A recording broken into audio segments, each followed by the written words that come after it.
الحمدللہ رب العالمین والصلاة والسلام علی سید الانبیاء والمرسلین وعلی آلہ واصحابہ وذریاتہ اجمعین اما بعد۔ محترم و مکرم برادران اسلام، یہ عشر ذی الحجہ چل رہا ہے۔ اس مبارک عشرہ اور عید و قربانی کی مناسبت سے چند باتیں بعض احباب کے اصرار کی وجہ سے پیش خدمت ہیں۔ اللہ کرے وہ باتیں ہمارے لیے قابل عمل اور فائدہ مند ثابت ہوں۔ پہلی بات تو یہ ہے کہ یہ مبارک عشرہ عبادت کا، اللہ سے قرب حاصل کرنے کا عشرہ ہے۔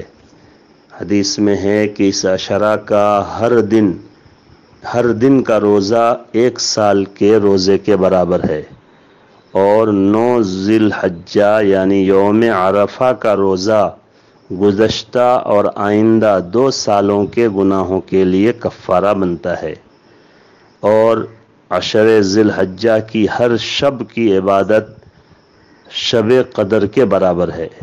اس لیے ان مبارک گھڑیوں کی ہمیں قدر کرنی چاہیے۔ اسی طرح اس مبارک عشرہ میں اللہ کی کبریائی کا نغمہ کثرت سے گانا چاہیے۔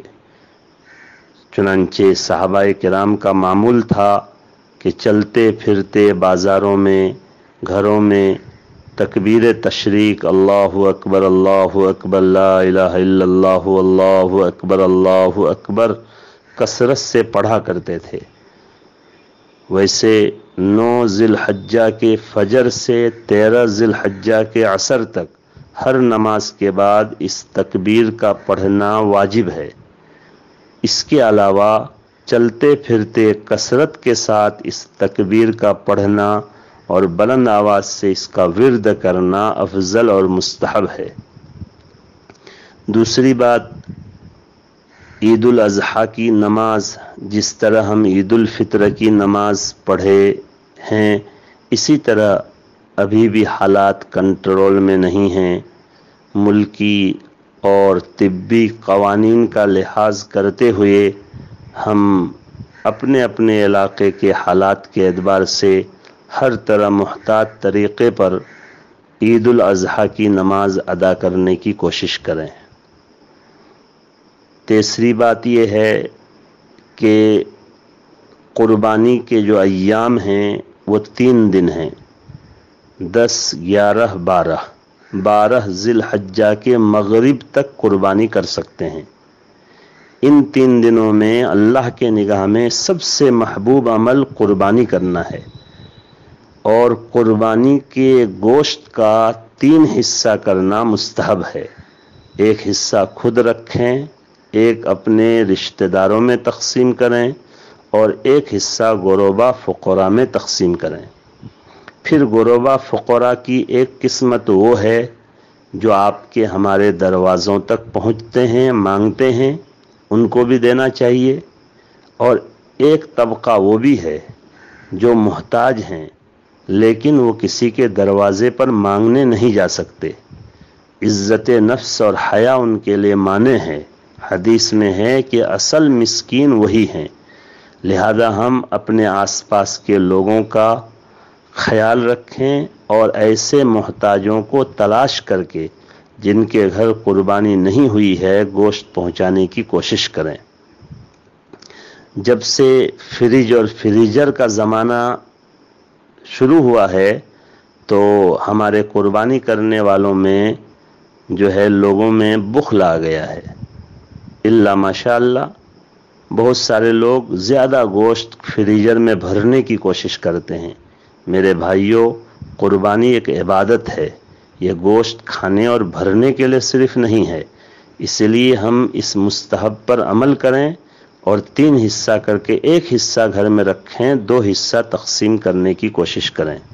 خاص طور سے لاک ڈاؤن کی وجہ سے اور ان حالات کی وجہ سے لوگوں میں فقر و فاقہ زیادہ ہے، اس لیے ہم اس سال خاص طور سے محتاجوں کو گوشت پہنچانے کی کوشش کریں۔ تیسری بات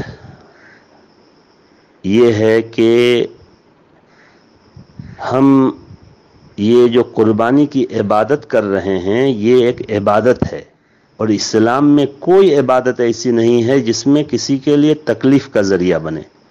لہذا ہم قربانی کے جو فضلات ہیں، زائد چیزیں، ان کو سڑکوں میں، راستوں میں، یہاں وہاں پھینکنے کے بجائے دفن کر دیں، تاکہ اس کی بدبو اور مہک سے لوگوں کو پریشانی نہ ہو۔ بہت مرتبہ مسلم محلوں میں قربانی کے ایام میں ایسی مہک اور بدبو آتی ہے کہ ہم لوگوں کے لیے چلنا مشکل ہو جاتا ہے، برادران وطن کے لیے تو اور مشکل معاملہ ہے۔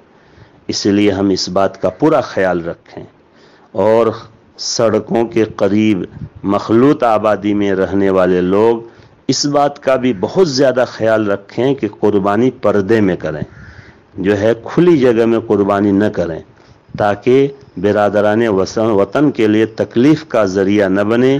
کسی کو بھی ایذا اور تکلیف پہنچانا یہ اسلام میں جائز نہیں۔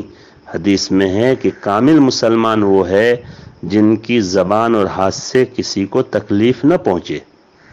لہذا اس بات کا ہم پورا خیال رکھنے کی کوشش کریں کہ ہماری ذات سے کسی طرح کسی کو تکلیف نہ پہنچے، اور پھر اسلام نے صفائی کو نصف ایمان قرار دیا ہے۔ لہذا قربانی کے موقع میں بھی ہم صفائی ستھرائی کا پورا خیال رکھیں۔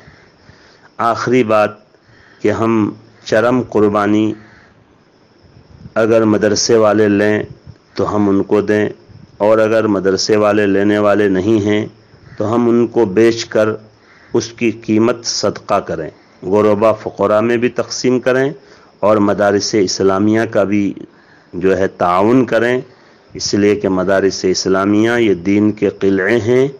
ان مدارس کی بقا اور ان کا تحفظ یہ ہر مسلمان کے لیے ضروری اور اخلاقی فریضہ ہے، لہذا ہم اس بات کا بھی خیال رکھیں۔ اللہ تعالی ہم سب کو صحیح عمل کی توفیق دے، اور ان مبارک ایام کی مقبول عبادت اللہ ہم کو نصیب فرمائے، اور عید قرباں کا جو موقع ہے اس کی سچی خوشیاں اور حقیقی خوشیاں اللہ تعالی ہم سب کے لیے نصیب فرمائے۔ وآخر دعوانا ان الحمد للہ رب العالمین۔